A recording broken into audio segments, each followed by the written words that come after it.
പ്രഭാഷകൻ 5:5 ക്ഷമിക്കുമെന്നോർത്ത് വീണ്ടും വീണ്ടും പാപം ചെയ്യരുത്. ചെയ്യുന്നത് പാപമാണെന്ന് അറിഞ്ഞുകൊണ്ട് വീണ്ടും പാപം ചെയ്യുന്ന ഒരു പ്രവണത മനുഷ്യർക്കെല്ലാം ഉണ്ട്. അതിന് രണ്ട് ന്യായീകരണങ്ങളും പറയാറുണ്ട്. ഒന്നാമതായിട്ട് എന്തു പാപം ചെയ്താലും ദൈവം ക്ഷമിക്കുമെന്ന്.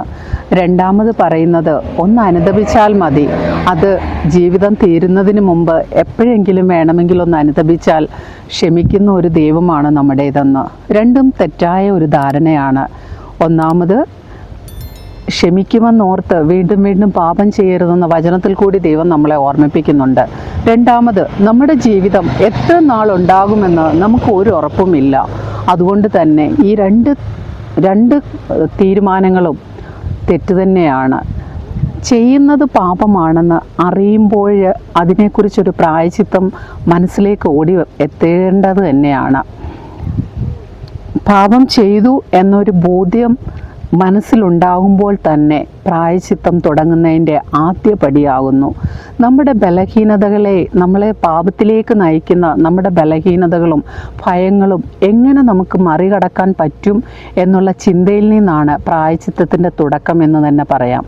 ഇനി പ്രായശ്ചിത്തം എന്താണെന്ന് ചോദിച്ചാൽ, നമ്മുടെ പാപത്തിന് ദൈവത്തോട് മനം നൊന്തുള്ള ഒരു മാപ്പിരക്കലാണെന്ന് പറയാം. അതെങ്ങനെ സാധ്യമാകും?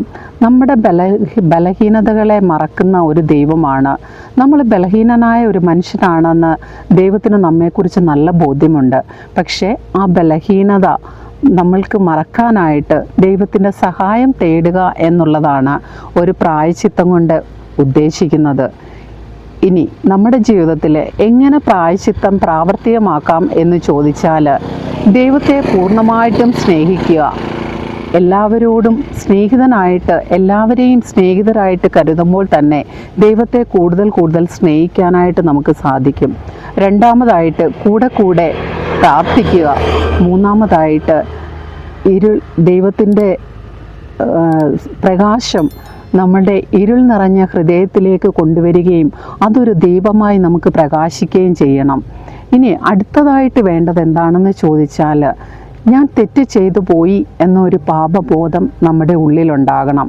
നിന്നോട് തന്നെ ക്ഷമിക്കാനുള്ള ഒരു മനോഭാവം നിനക്കുണ്ടാകണം. അത് ദൈവത്തോട് ഏറ്റുപറയുകയും ചെയ്യണം.